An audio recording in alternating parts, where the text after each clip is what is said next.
Polemik PAW yang terjadi di Sulsel 3 memperlihatkan bahwa mekanisme pergantian antar waktu anggota legislatif masih sangat rentan terhadap tarik-menarik kepentingan politik praktis. Apakah berjalan sesuai dengan prinsip demokrasi dan ketentuan hukum yang berlaku, atau kompromi politik tertentu? Dan refleksi atas kasus Harun Masiku yang hingga kini masih menjadi simbol gelap carut-marut pergantian antar waktu di anggota legislatif di Indonesia, di mana publik menyaksikan bagaimana proses PAW yang dapat dipengaruhi oleh kepentingan elit politik.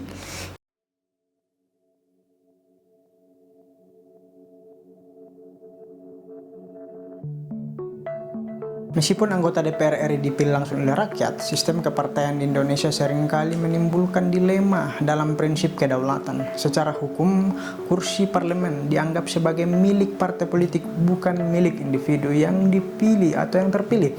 Hak prerogatif partai untuk melakukan pergantian antar waktu atau PAW seringkali memicu kritik karena dinilai dapat memutuskan hubungan representasi antara pemilih dan wakil mereka.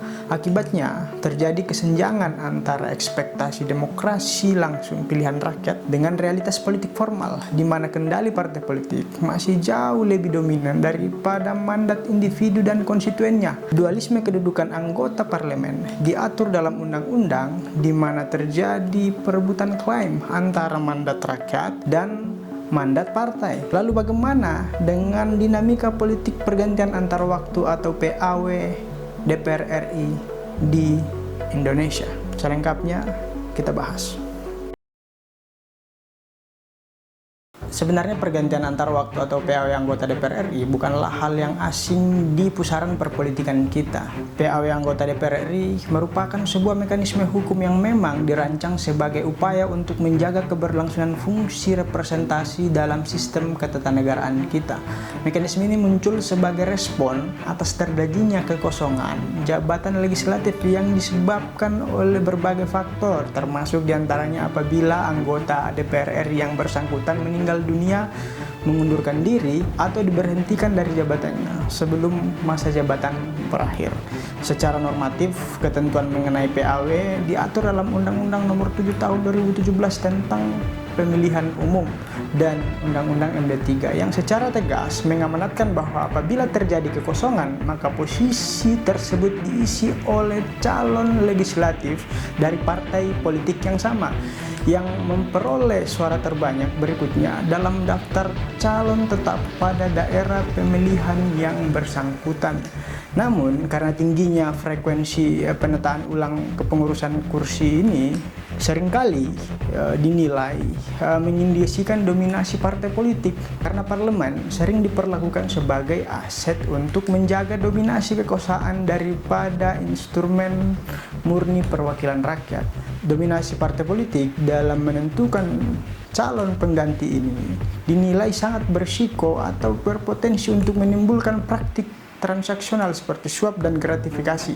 Celah hukum dalam Undang-Undang Pemilu memungkinkan intervensi partai politik terhadap suara terbanyak, dan di Indonesia sendiri pernah terjadi kasus skandal suap yang sampai sekarang menjadi kontroversi, yaitu skandal suap PAW caleg PDI Perjuangan Harun Masiku. Skandal kasus Harun Masiku adalah salah satu kasus korupsi dan manipulasi politik yang paling menggemparkan di Indonesia. Kasus ini bermula dari upaya perebutan kursi anggota DPR RI melalui mekanisme pergantian antar waktu pada pemilu tahun 2019. Saat itu, caleg PDI Perjuangan dari Dapil Sumatera Selatan 3, Nasaruddin Kemas, meninggal dunia sebelum pelantikan anggota DPR RI.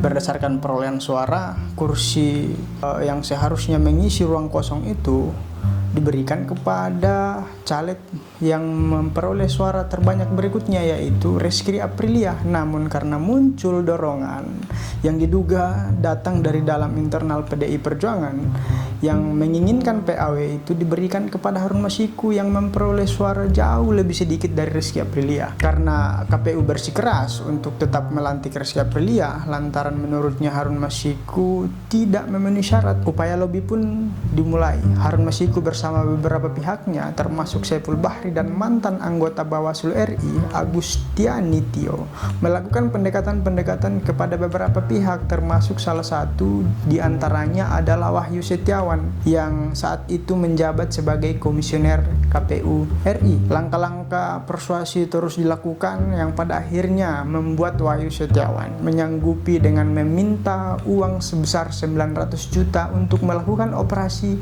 di internal KPU RI agar dapat mengesahkan Harun Masiku sebagai anggota DPR RI melalui jalur PAW. Meskipun telah mengucurkan ratusan juta rupiah, Harun Masiku gagal masuk Senayan. Upaya-upaya tersebut pada akhirnya gagal lewat rapat pleno pada Selasa 7 Januari 2020. KPU melakukan penolakan terhadap permohonan PDI Perjuangan untuk menetapkan Harun Masiku sebagai anggota DPR RI melalui mekanisme PAW. Sehari berselang kejadian penolakan tersebut, tanggal 8 Januari 2020 KPK melakukan operasi tangkap tangan OTT terhadap Wahyu Setiawan dengan dugaan Wahyu Setiawan menerima upaya suap sebesar 600 juta dari Harun Masiku untuk meluluskan proses PAW. Dan KPK dalam kasus ini menetapkan 4 tersangka, yakni Wahyu Setiawan, Saiful Basri dari salah satu staf di internal PDI Perjuangan, Agustiani Tio, mantan anggota Bawaslu RI, dan termasuk Harun Masiku sebagai buronan KPK karena berhasil lolos dari pengejaran bahkan sampai saat sekarang ini. Dan celah manipulasi tidak hanya terjadi di internal partai politik, namun juga melibatkan oknum penyelenggara pemilu demi mengubah status hukum caleg pengganti. Kasus ini telah menggambarkan bagaimana ruang-ruang demokrasi kita yang ada masih dapat diintervensi demi kepentingan transaksional oleh aktor-aktor politik, demi kepentingan individu atau bahkan kelompok. Hal ini juga memperlihatkan rendahnya integritas penyelenggara pemilu. Akibatnya, kepercayaan publik terhadap proses demokrasi kita dan supremasi hukum mengalami degradasi. Lalu bagaimana dengan isu PAW Partai Nasdem Dapil Sulawesi Selatan 3? Isu pergantian antar waktu Partai Nasdem kembali mencuat, khususnya di daerah pemilihan Sulawesi Selatan 3. Ini adalah daerah asal pemilihan saya, dan ini juga menjadi satu alasan kenapa saya mencoba membahas ini.